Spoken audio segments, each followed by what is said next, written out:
À Los Angeles, des experts légistes essaient de retrouver un mannequin disparu lors d'une séance de photos.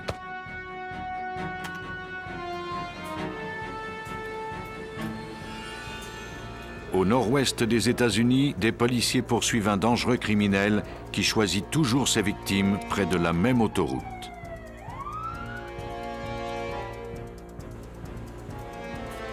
Des détectives américains enquêtent sur un double homicide qui les conduit jusqu'en Europe. La loi ne contrôle pas l'esprit humain. Les motivations complexes d'un meurtrier sont un perpétuel défi pour la police. Mais les actions des meurtriers ne défient jamais la science. Grâce à la criminalistique, les enquêteurs débusquent les plus dangereux criminels et mettent un terme à leurs obsessions meurtrières.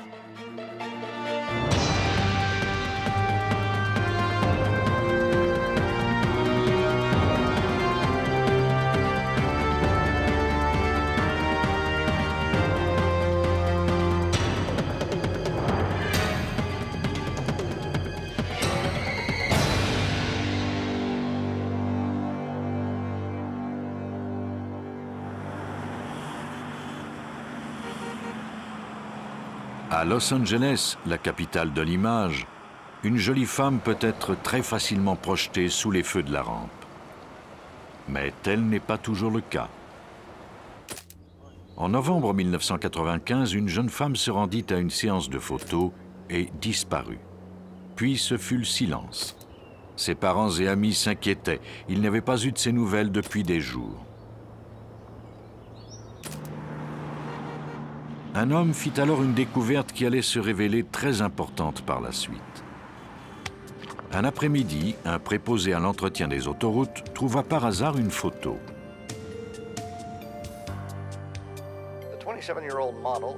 Quelques jours plus tard, il revit le même visage à la télévision. Elle s'appelait Linda Sobek. Elle était mannequin à Hermosa Beach et avait disparu 5 jours plus tôt. Il décida alors d'appeler la police. Yeah, hi, this is Frank Artino. Yeah, I'm calling about that girl that you have on TV. Le préposé à l'entretien indiqua à la police l'endroit où il avait trouvé la photo.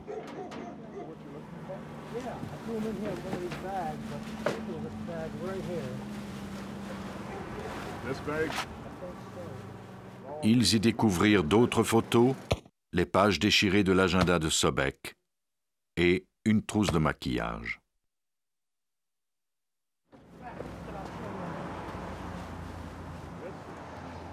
Ils découvrirent également un élément qui leur donnerait peut-être une piste.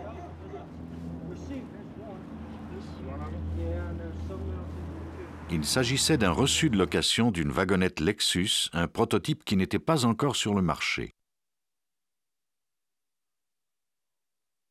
Un certain Charles Radburn avait signé le reçu le 16 novembre, le jour même de la disparition de Linda Sobek.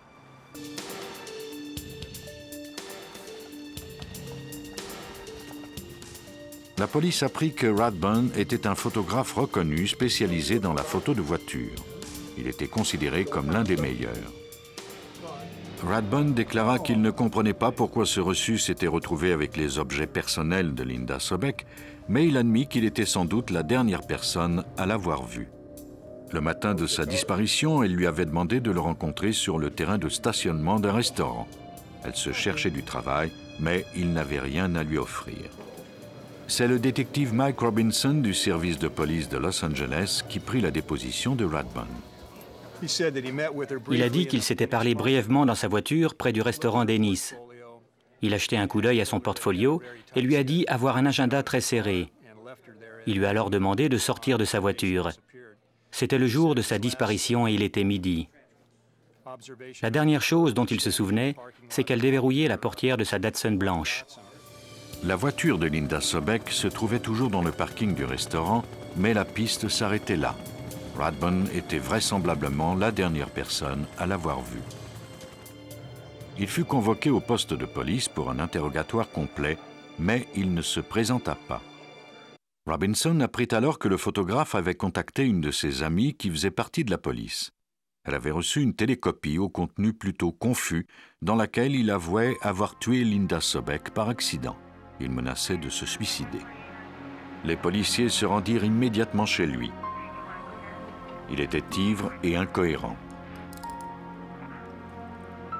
Il fut mis en détention provisoire.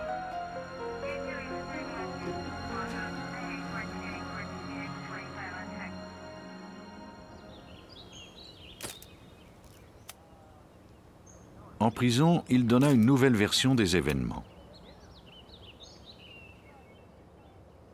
Il avoua avoir menti lorsqu'il avait déclaré ne pas avoir retenu les services de Linda Sobek. Il raconta l'accident tragique qui était arrivé dans un coin reculé du désert de Mojave. Rathbun projetait de photographier Linda en train de faire des cascades avec le prototype. Il avait pris le volant pour lui montrer comment faire des arrêts contrôlés.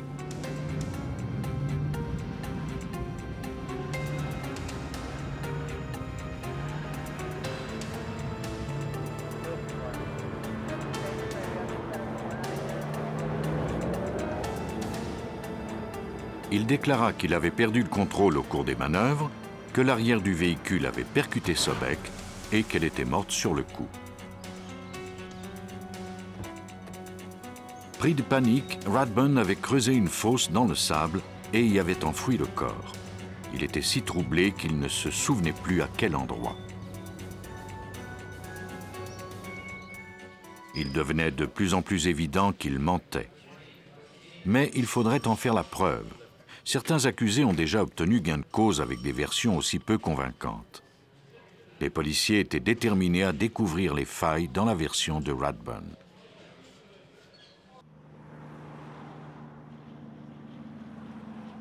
Le véhicule fut saisi.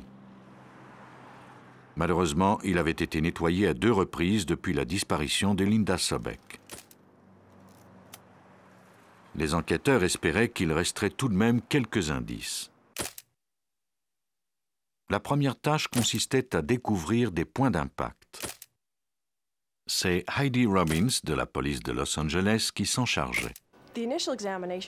L'analyse préliminaire n'a révélé aucune trace d'impact à l'extérieur du véhicule. Comme c'était un prototype et qu'il était neuf, il était très propre. En tant qu'experts légistes, nous ne sommes pas habitués à ça. Il n'y avait pas une égratignure, pas une bosse. La prochaine étape consistait à en examiner l'intérieur. Bien que les sièges de cuir semblaient n'avoir jamais été utilisés, il y avait du sang entre les coussins et sur les coutures. L'analyse révéla que le sang correspondait à celui de Linda Sobek. On retrouva également 4 longs cheveux blonds qui lui appartenaient. Robinson remarqua alors qu'une des portières était bosselée. Peut-être y avait-il eu une bagarre à l'intérieur. Les marques découvertes dans la voiture suggéraient une version très différente de celle de Rathbun. Malheureusement, sans le corps de la victime, il était impossible de reconstituer les événements, et le suspect avait déclaré avoir oublié l'endroit où il avait enterré le corps. 8 jours plus tard, afin de prouver sa bonne foi, Rathbun déclara se souvenir où il avait enterré le corps de Linda Sobek.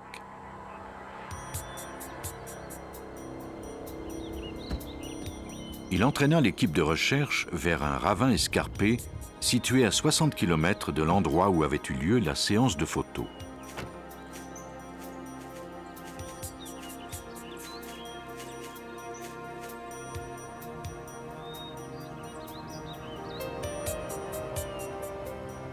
Après une semaine sous terre, il n'y aurait sans doute plus beaucoup d'indices à recueillir.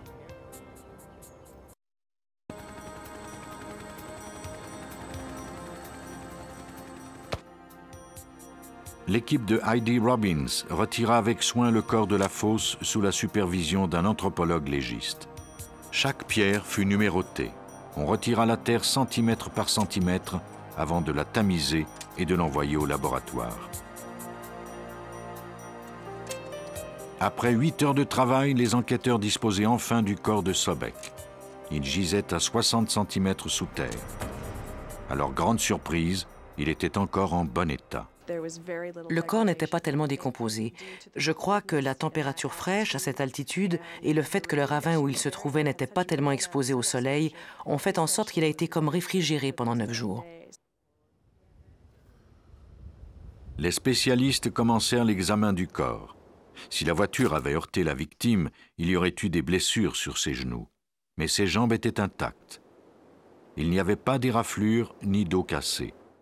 Il y avait cependant des marques sur ses chevilles, comme si on les lui avait attachées. L'état de ses vêtements, l'absence de maquillage et les marques sur ses chevilles portaient à croire que Linda Sobek avait été victime d'un meurtre.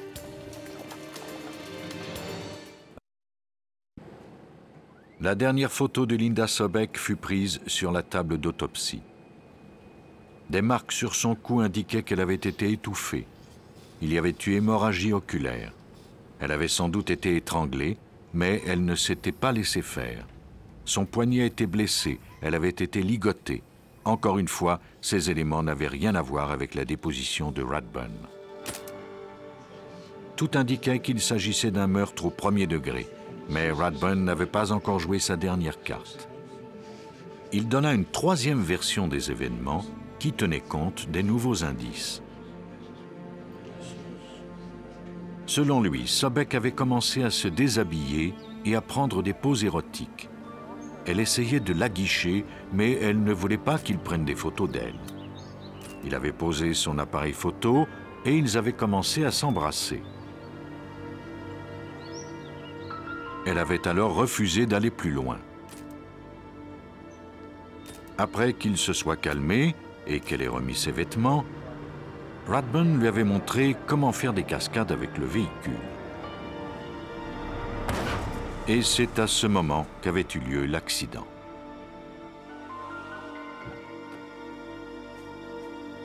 Il croyait qu'il l'avait frappée et tuée, mais elle était simplement tombée en cherchant à éviter le véhicule. Elle s'était coupé le visage lors de sa chute. Il l'avait alors mise dans la voiture pour la conduire à l'hôpital et elle avait fait une crise d'hystérie. Elle le frappait et menaçait de le poursuivre en justice. Il avait essayé de la maîtriser, mais cela l'avait rendue encore plus agressive. Il s'était finalement assis sur elle et elle avait cessé de crier. Il avait réalisé qu'elle ne respirait plus.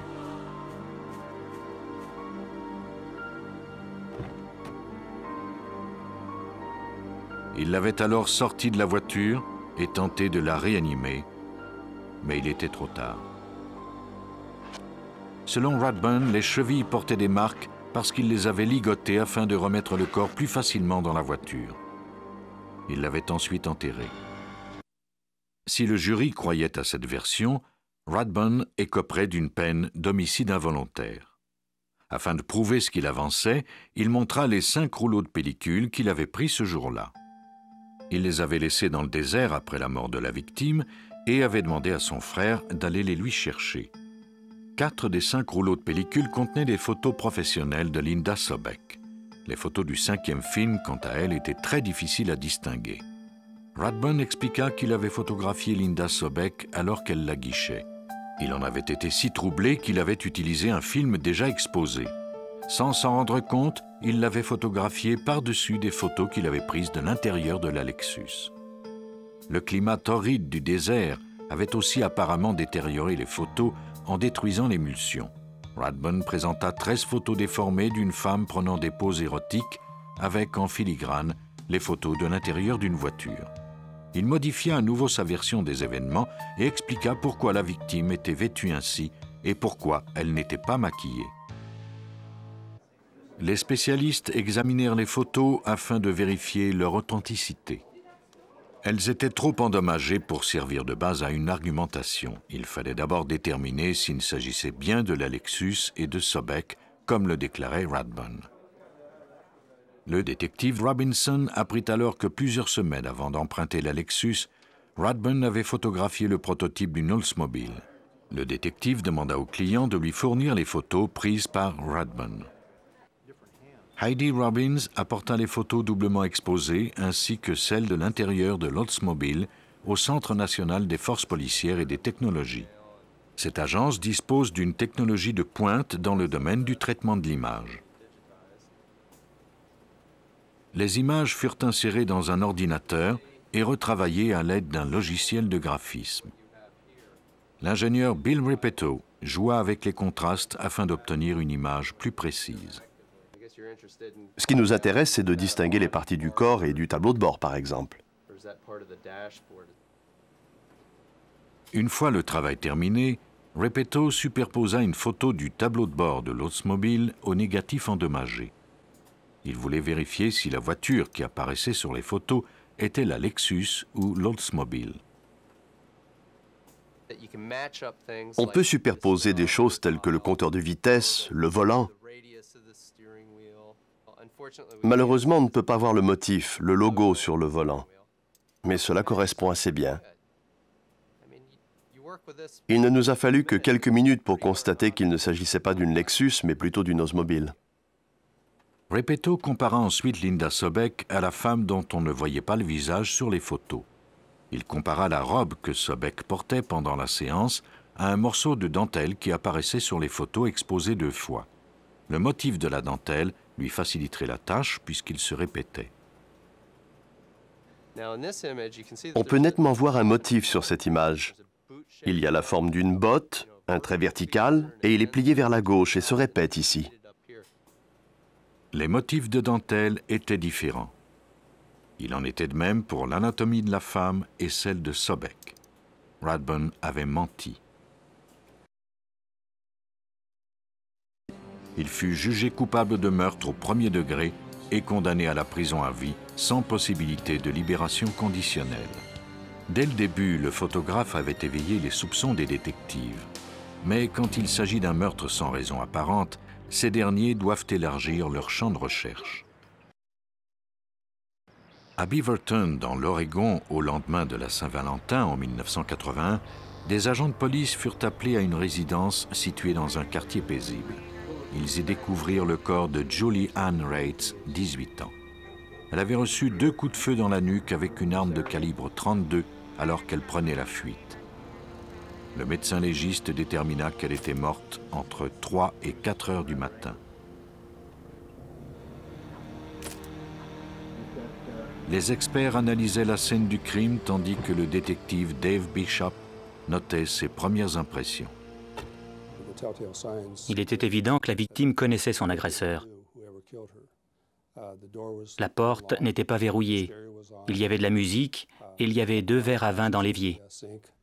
La police tenta de découvrir des indices sur l'identité du tueur. Malheureusement, il n'y avait pas d'empreinte digitale. Cependant, les spécialistes recueillirent des cheveux et des fibres. À l'étage, il semblait y avoir eu une lutte. Le lit était complètement défait. Les draps étaient par terre. Il était évident qu'on s'y était battu. Il y avait des taches sur les draps. Un homme dont le sang était de type B avait eu une relation sexuelle avec la victime. Les détectives interrogèrent plus de 150 amis et connaissances de la victime. Certains d'entre eux déclarèrent qu'un homme plus âgé qu'elle avait refait surface après plusieurs mois d'absence. Il travaillait dans un bar local. Il s'était vu à 2 reprises l'année précédente. Julie Ann Reitz le trouvait un peu trop entreprenant et il lui avait demandé de s'en tenir à une relation d'amitié. Il s'appelait Randall Woodfield. C'était un athlète. Il avait même déjà fait partie de la Ligue nationale de football américain. Il était affable et amusant, mais ce n'était pas un enfant de cœur. Il avait été emprisonné pendant 3 ans à Portland pour un vol qualifié. Il était maintenant en période de probation. La police le convoqua pour un interrogatoire. Woodfield se rappelait vaguement de la victime, mais il déclara ne pas l'avoir vue depuis des mois. Woodfield parlait de son passé sans réserve. La police commença cependant à se méfier quand il refusa de soumettre des échantillons de ses cheveux et de passer le test du polygraphe. Après un interrogatoire de 7 heures, il accepta finalement que la police fouille son appartement. J'ai dit aux détectives de prendre les draps de son lit dès qu'ils arriveraient dans sa chambre parce qu'il y aurait des échantillons de cheveux et peut-être de sang. il y avait bien des cheveux sur les draps de Woodfield.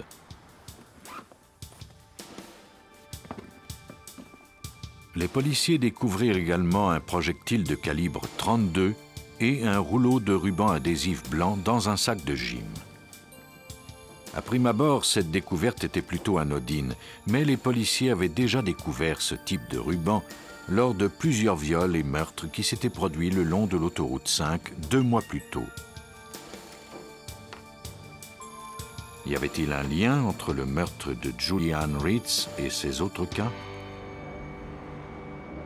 Les soupçons des détectives s'intensifièrent lorsqu'ils vérifièrent les relevés téléphoniques de Woodfield. Il vivait avec une jeune femme qui était propriétaire d'une maison dont il louait une partie. Je lui ai demandé si elle savait s'il avait appelé Beaverton et elle m'a répondu « Sans aucun doute, j'ai reçu la facture de téléphone aujourd'hui et elle dépassait les 200 $. Il a appelé tout le monde. » Bishop obtint une copie de la facture de téléphone. Quand il était en voyage, Woodfield aimait contacter ses anciennes amies et il faisait facturer ses appels sur le compte de sa propriétaire. Le détective y chercha le numéro de Julie Ann Ritz. Il n'était pas dans la liste, mais Woodfield avait composé d'autres numéros suspects. Tout d'un coup, c'est devenu très clair. C'était comme si je voyais la carte de l'autoroute 5.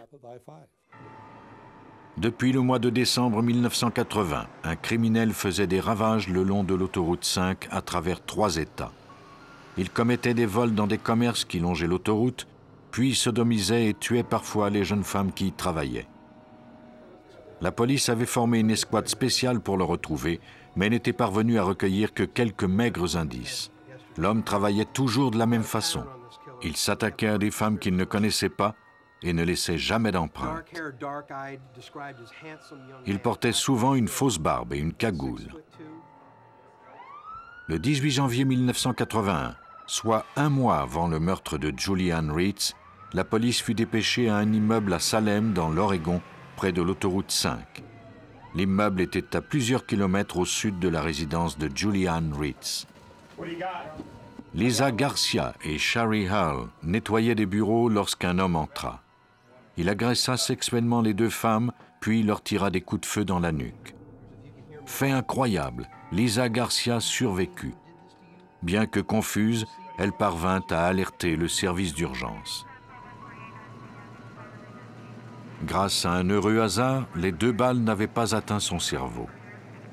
Sa copine, Shari Hall, n'eut pas sa chance. Elle mourut à l'hôpital. Les détectives analysèrent la scène du crime. Ils recueillirent des cheveux et des échantillons de fibres, ainsi que des douilles de calibre 32. Les indices et la façon d'attaquer du meurtrier semblaient indiquer qu'un tueur en série était à l'œuvre.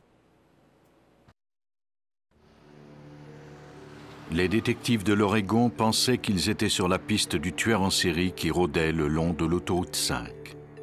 Les victimes étaient toujours de jolies jeunes femmes aux cheveux longs. Très souvent, ils ligotaient leurs poignets avec un ruban adhésif blanc.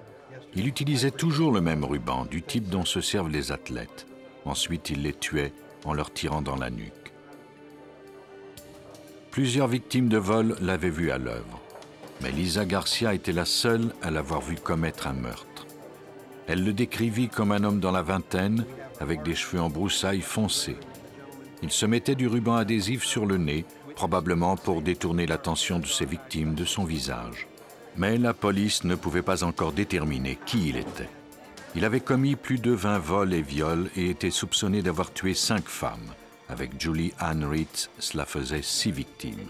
Tout comme l'immeuble où Garcia avait été violé, la maison de Ritz était sur le bord de l'autoroute 5.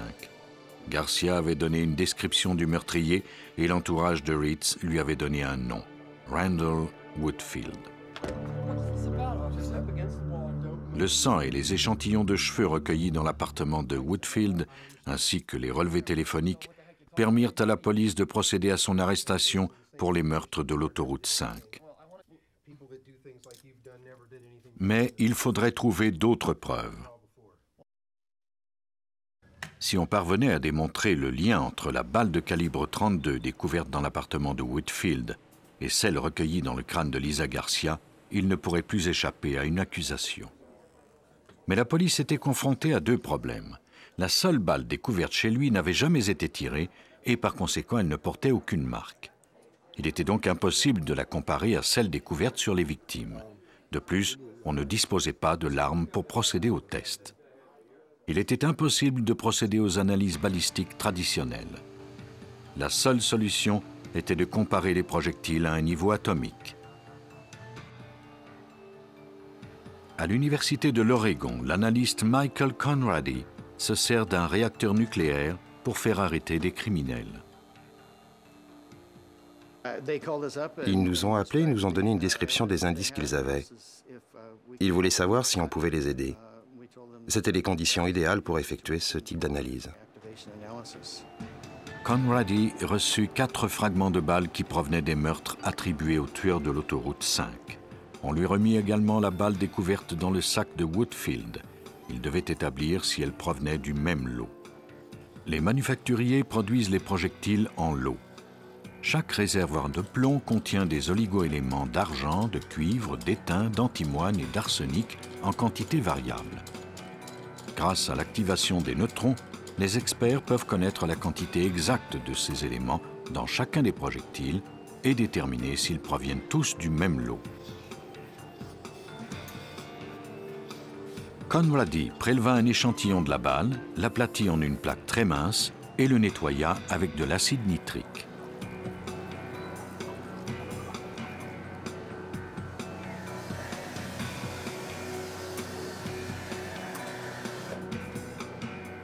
L'échantillon est ensuite mis dans un pneumatique qui le plonge au fond d'un bassin de 5 mètres au centre d'un réacteur nucléaire.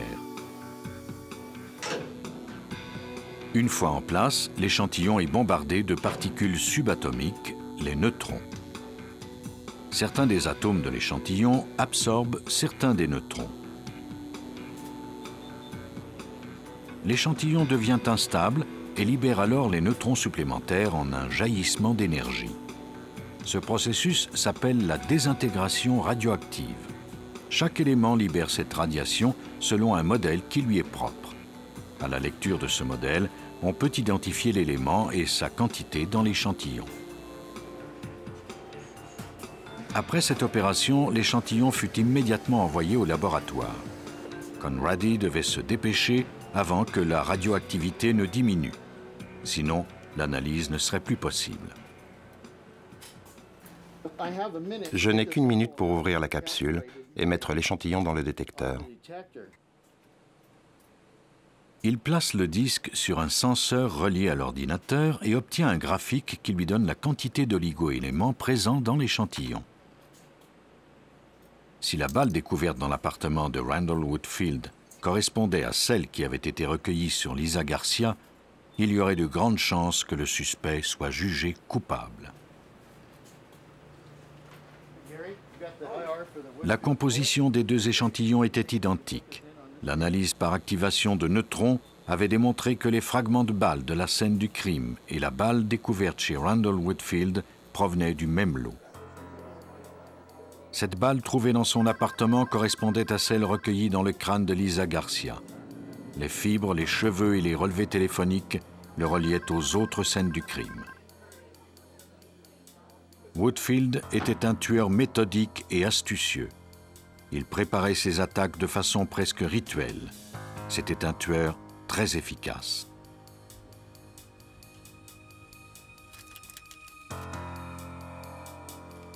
Il s'attaquait à des victimes qu'il ne connaissait pas et se croyait invincible. Mais un jour, il avait tué une femme qu'il avait déjà fréquentée. Cette erreur avait permis aux enquêteurs de le faire arrêter. Grâce aux indices prélevés sur la scène, les détectives firent une reconstitution des derniers moments de Julianne Ritz. Woodfield est allé chez elle vers 3 heures du matin. Il avait bu.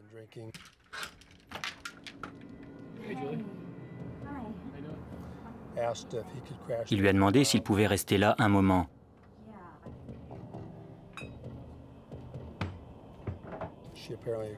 Elle a sans doute accepté. Ils ont bu du vin et elle a préparé du café.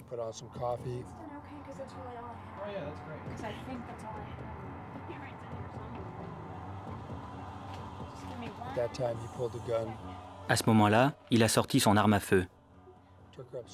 Il l'a emmenée à l'étage. Il l'a ensuite violée, sodomisée, et alors qu'il descendait l'escalier, il lui a tiré 2 balles dans la tête. Le procureur disposait d'une imposante quantité d'indices et put prouver que Randall Woodfield était le tueur de l'autoroute 5. Il fut jugé coupable de meurtre, de tentative de meurtre et de viol. À l'heure actuelle, il purge une peine de prison à vie au pénitencier d'État de l'Oregon. Qui sait quelles obsessions tourmentaient Randall Woodfield? Les motivations d'un meurtrier sont très souvent difficiles à comprendre. Les détectives doivent parfois se contenter d'arrêter les coupables.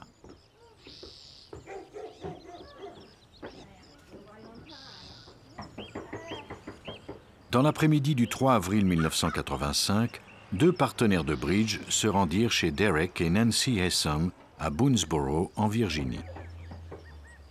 Leurs 2 voitures se trouvaient dans l'entrée, mais ni Derek ni sa femme ne répondaient à la porte.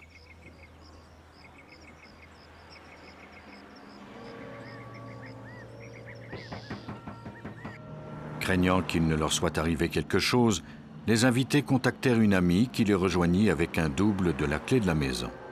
Derek ne ratait jamais une partie de bridge, encore moins lorsqu'il en était l'hôte.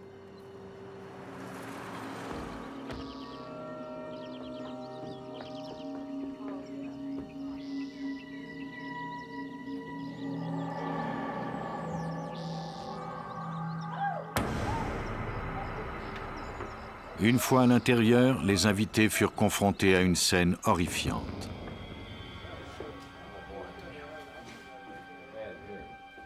Derek et Nancy Hessom avaient été tués le week-end précédent. Quelqu'un leur avait tranché la gorge. Leur corps était couvert de blessures. Il ne s'agissait pas d'une tentative de vol puisque la porte d'entrée n'avait pas été forcée et qu'aucun objet de valeur, aucune somme d'argent n'avait été pris.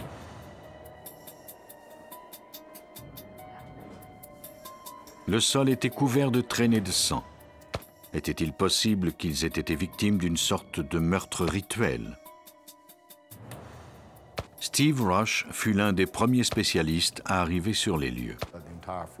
Le sol était couvert de sang. Cela m'a paru très étrange. C'est comme si quelqu'un s'était amusé à le barbouiller de sang. Les enquêteurs réalisèrent bientôt que les barbouillages n'étaient en fait que la tentative du meurtrier d'effacer ses traces. Et il semblait bien qu'il était parvenu à ses fins. Lorsque la scène d'un crime est à ce point désordonnée, il y a beaucoup d'indices. Mais ce n'était pas le cas de la scène de la résidence des Hessom. Le meurtrier n'était pas confus. Lorsqu'il s'était rendu compte qu'il laissait des empreintes, il avait retiré ses chaussures et avait effacé ses traces. Il ne restait qu'une seule empreinte. La partie du plancher sur laquelle elle se trouvait fut envoyée au laboratoire pour analyse. Robert Hallett travaille au laboratoire des sciences judiciaires de Virginie. Il est spécialiste en empreintes de pied. L'empreinte était complète. J'avais le talon, la cambrure, j'avais la partie antérieure de la plante du pied et on pouvait distinctement voir les 5 orteils. C'était une excellente pièce à examiner. Mais il faudrait comparer cette empreinte à quelque chose. Il ne restait plus qu'à attendre de découvrir un suspect. Malgré le peu d'indices, l'enquêteur en chef Ricky Gardner avait déjà une idée du profil de l'assaillant.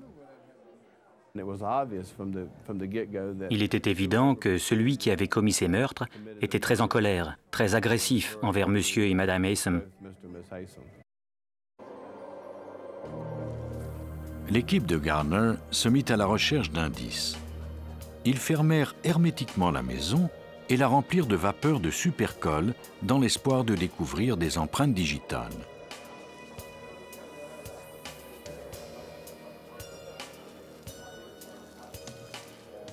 La maison en était pleine, mais il n'y avait aucune trace des empreintes du suspect.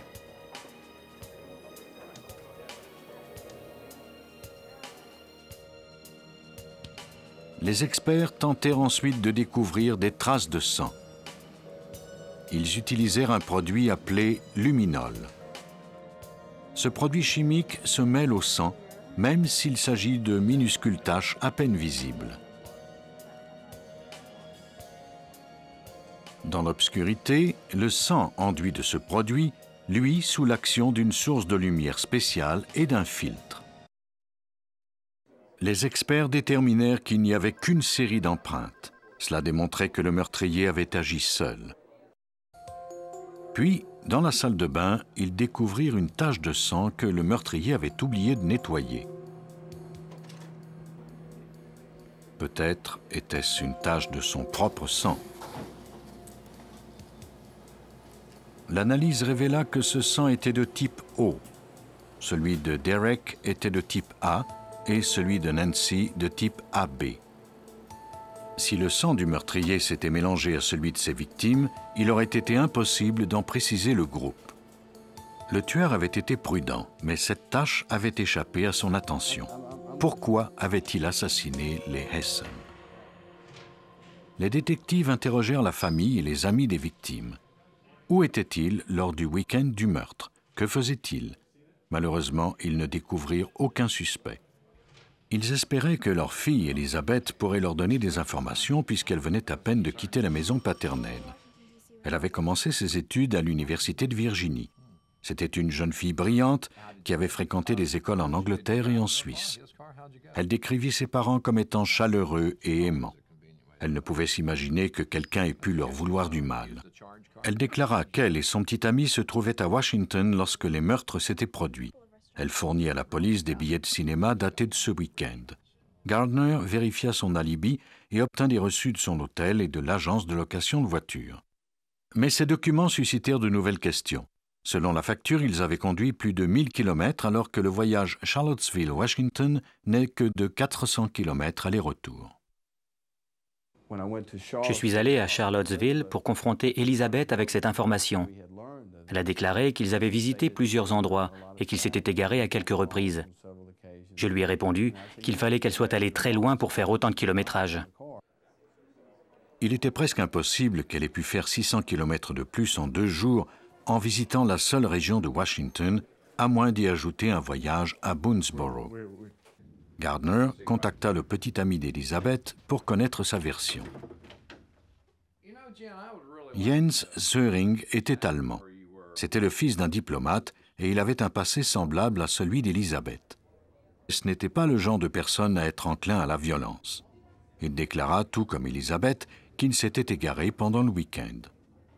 Les soupçons des enquêteurs furent éveillés lorsque Jens refusa de fournir un échantillon de sang ou l'empreinte de ses pieds, prétextant que cela pourrait nuire au statut de diplomate de son père. La police fixa un deuxième interrogatoire avec Jens, mais il ne s'y présenta jamais. Le demi-frère d'Elizabeth découvrit de son côté une note dans laquelle Jens expliquait que Elizabeth et lui étaient inquiets du déroulement de l'enquête et qu'ils avaient quitté la ville. Il déclarait qu'il était innocent et qu'il n'était pas de nature violente. On effectua des recherches pour les retrouver, mais sans succès.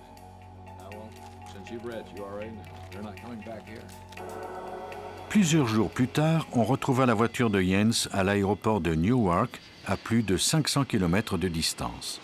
Sans doute le couple était-il reparti pour l'Europe.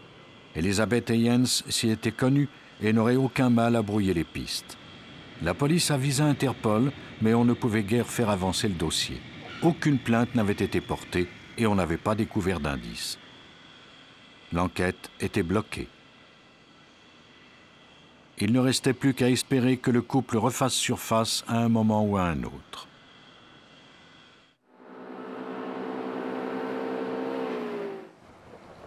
Sept mois s'écoulèrent. Les suspects principaux avaient effectivement pris un vol pour l'Europe.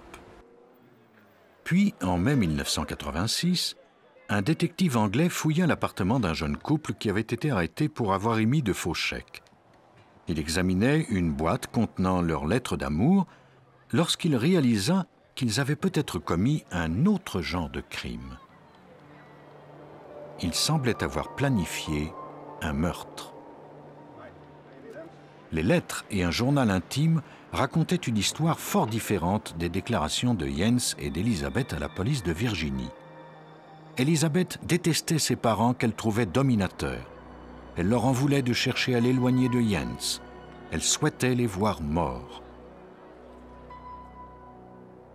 S'il était possible d'hypnotiser mes parents, de les soumettre à des rites vaudous et de les voir morts, écrivait-elle.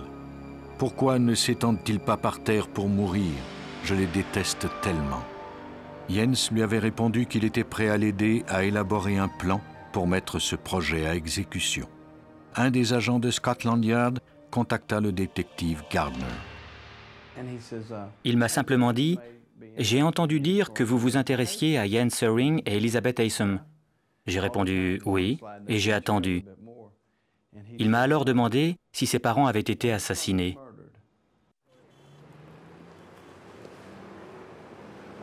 Gardner sauta dans le premier avion pour l'Angleterre afin de confronter le jeune couple à ce qu'ils avaient écrit. Rongée par les remords, Elizabeth avoua qu'elle savait que les meurtres allaient se produire, mais ce n'était pas elle qui les avait commis. Elle fut renvoyée en Virginie pour y subir son procès. Jens avoua le meurtre des Haysom. Comme il était allemand, il espérait subir son procès dans son pays où il serait jugé comme mineur. S'il était trouvé coupable, il écoperait d'une peine d'emprisonnement maximale de quelques années. Il pourrait ensuite retrouver Elizabeth. De toute évidence, il était fou d'elle. C'était sans doute sa première relation sérieuse. Elle le manipulait. Elle lui promettait qu'ils allaient passer le reste de leur jour ensemble, qu'il était son seul amour. Et il l'a cru. Il est tombé dans le panneau. De retour en Virginie, Elizabeth fit volte-face. Elle déclara que Jens était un psychotique assoiffé de sang et qu'il lui était facile de tuer. Elle avait vécu une vie de terreur après les meurtres, déclara-t-elle, car elle craignait qu'il ne la tue si elle alertait la police. Le 24 août 1987, Elizabeth plaida coupable de complicité par assistance dans cette affaire de meurtre. Elle croyait s'en tirer à bon compte, mais fut condamnée à 90 ans de prison. Pendant 3 ans, Jens supplia les autorités britanniques de ne pas l'extrader. Mais lorsque les autorités de Virginie leur assurèrent qu'il ne serait pas condamné à mort s'il était jugé coupable, le Royaume-Uni accepta de se plier à leur requête. Lorsque Jens comprit qu'il risquait d'avoir des problèmes aux États-Unis, il modifia sa version des événements, remettant cette fois-ci le blâme sur Elizabeth. Selon lui, les rôles de complice et de meurtrier étaient renversés. Elizabeth avait tué ses parents pendant qu'il l'attendait à Washington. Il avait menti jusqu'à présent dans le but de la protéger. C'était maintenant au tour des sciences de la criminalistique d'entrer en scène et de découvrir la vérité.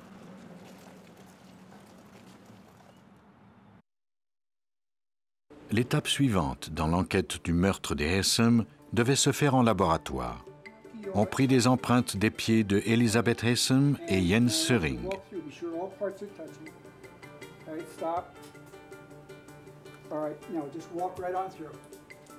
Robert Hallett pourrait ensuite les comparer à celles qui avaient été découvertes sur la scène du crime.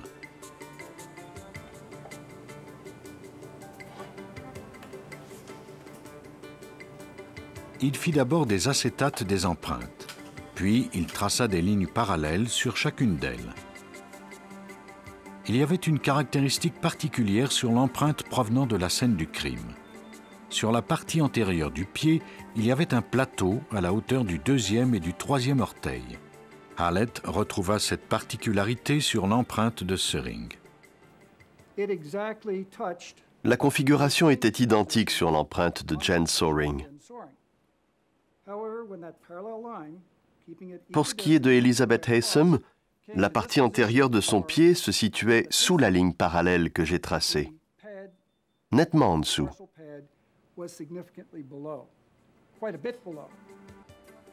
La preuve était faite. Jens Söring avait laissé l'empreinte. On procéda ensuite à l'analyse du sang de Söring pour le comparer à celui découvert sur le carrelage de la salle de bain des Haysom. Tous deux étaient de type O. Il n'était plus possible de nier les faits. L'empreinte du pied et la goutte de sang démontraient que ce ring se trouvait dans la résidence des Haysom la nuit des meurtres. De plus, certaines lettres écrites de sa main laissaient entendre qu'il y avait eu préméditation. Lors du procès, on procéda à la reconstitution des événements. Jens et Elisabeth s'étaient rencontrés à l'université. Les Haysom n'aimaient pas Jens, qu'ils ne trouvaient pas à la hauteur de leur fille. Ils avaient menacé cette dernière de faire renvoyer Jens de l'université. Selon les déclarations de Jens, ils avaient alors élaboré un plan. Elisabeth montait l'alibi de Washington pendant qu'il se rendait à Boonesboro pour tuer ses parents.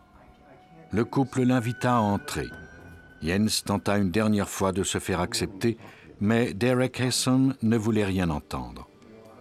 Il avait juré de tout faire pour les empêcher de se fréquenter. Jens avait alors perdu le contrôle. Il avait brandi un couteau acheté plus tôt le même jour et tué les Haysom. Il fut jugé coupable de meurtre au premier degré et condamné à 2 peines d'emprisonnement à vie. La science ne peut expliquer les motivations obsessionnelles d'un meurtrier. Mais les détectives et les experts légistes sont mus par leur propre obsession, celle d'arrêter ces dangereux tueurs, peu importe le temps qu'il faudra pour y arriver.